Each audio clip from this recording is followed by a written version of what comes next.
21세기 민족일보 TV 뉴스 브리핑입니다. 1월 16일 뉴스 브리핑은 총 7편의 소식을 준비했습니다. 영상 길이를 고려해 2회로 나눠 진행하겠습니다. 1회차 첫 번째 소식입니다.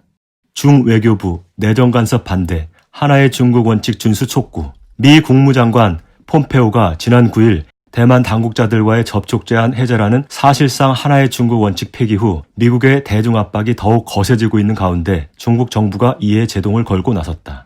미국은 유엔 주재 미국 대사인 켈리 크래프트를 13일 대만에 보내 차잉의원 총통과 회담하겠다고 밝혔으나 대통령 탄핵 정국으로 취소했다.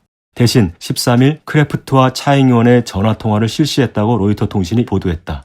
크래프트는 우리는 대만이 세계의 모범이 되는 것에 대해 대화했다면서 앞으로도 미국은 대만과 함께 친구이자 파트너로 민주주의의 기둥으로서 어깨를 맞댈 것이라고 밝혔다. 중 외교부 대변인 자오리제는 14일 중국은 미국과 대만의 모든 공식적인 왕래를 단호히 반대한다면서 크래프트 대사의 상기 언행은 중국의 내정을 심하게 간섭했고 하나의 중국 원칙과 중미 세계연합 공보의 규정을 심각하게 위반했으며 중국은 이를 단호히 반대한다고 밝혔다. 나아가 그는 하나의 중국 원칙을 준수할 것을 미국에 촉구했다.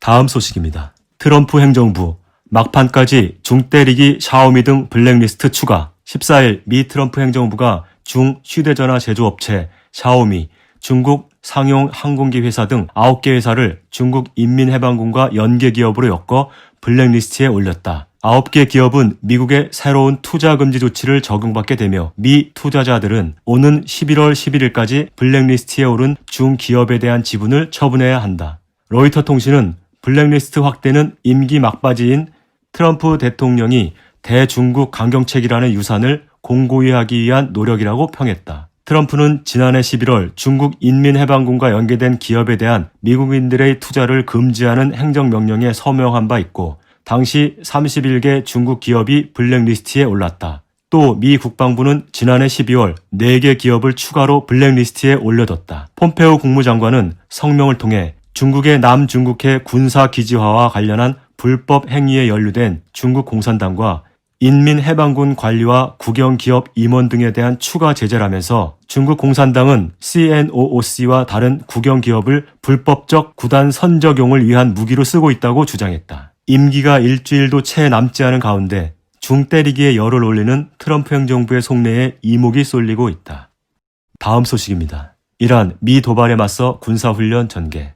12일 미 폼페오 국무장관은 이란 정부가 알카에다의 안전한 은신처 제공 등을 지원하고 있다면서 알카에다가 이란에 새 근거지를 마련했다고 주장했다. 이에 모하마드 자바드 자리프 이란 외무장관은 즉각 근거 없는 도발적인 거짓말이라며 폼페오의 주장을 일축했다. 같은 날 미 행정부는 이란과 연계된 5명에 대해 반테러 제재를 부과하고 이들을 미국의 특별지정 글로벌 테러리스트로 지정했다. 한편 니미츠 핵항모 전단과 조지아 핵잠, B-52 전략 폭격기 등이 페르시아만 인근에 머물고 있는 가운데 군사적 긴장도 부쩍 높아지고 있다. 이란 관영 매체는 13일 이란 해군이 마크란 해안과 북부 인도양에서 암호명 에우따 99 훈련을 전개했다고 밝혔다. 이란군 홍보실은 예기치 않게 기습적으로 훈련을 실시했다면서 이 연습을 통해 우리는 적의 위협으로 인해 발생할 수 있는 상황에 제때 효과적 대응을 할 수 있는 능력을 강화했다고 밝혔다.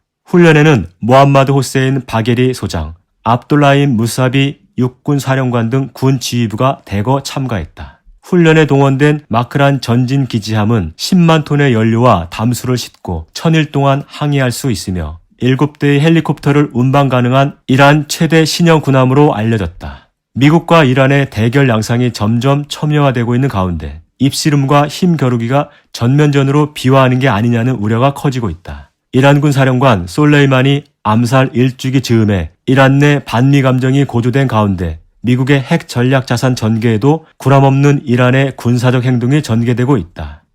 다음 소식입니다. 트럼프 행정부 인도-태평양 전략문서 기밀 해제. 미 오바마 정권 때 대외 정책이 유라시아 포위완 전략, 아시아 태평양 중시 전략, 재균형 전략이었다면 트럼프 행정부의 대외 전략은 인도-태평양 전략으로 요약할 수 있다. 동아시아가 중요한 거점으로 부각되자 선택과 집중을 통해 이른바 아메리카 퍼스트를 유지하기 위해 꺼내든 책략이 바로 인도태평양 전략이다. 전략 실현을 위해 트럼프는 전략 범위 밖의 미군은 과감히 철군하는 행보를 보였다. 그는 재작년 10월 시리아 북동부 쿠르드족 거주 지역에 주둔하던 미군을 철수시켰고 지난해에는 주독 미군 1만 9천 명 감군을 결정했다. 12일 트럼프 행정부는 인도태평양 전략 문서를 기밀 해제하고 언론에 공개했다. 2018년 작성된 이 문서는 미국의 인도태평양 전략 체계라는 제목으로 10쪽 분량이다. 중과 북을 우선 관심 국가로 지정했고 특히 중국의 패권적 도전에 대응하기 위해 미국 외교 정책을 재점검해야 한다고 강조돼 있다. 이 전략은 중흥 대항마로 인도 내세우는 문제, 북중 간 무역 제재 문제, 중국의 미국 내 정보활동 대응 문제, 대만 지원 위한 군사 및 비대칭 전략 개발 문제 등에 대한 내용을 포함하고 있다. 오브라이언 백악관 국가안보보좌관은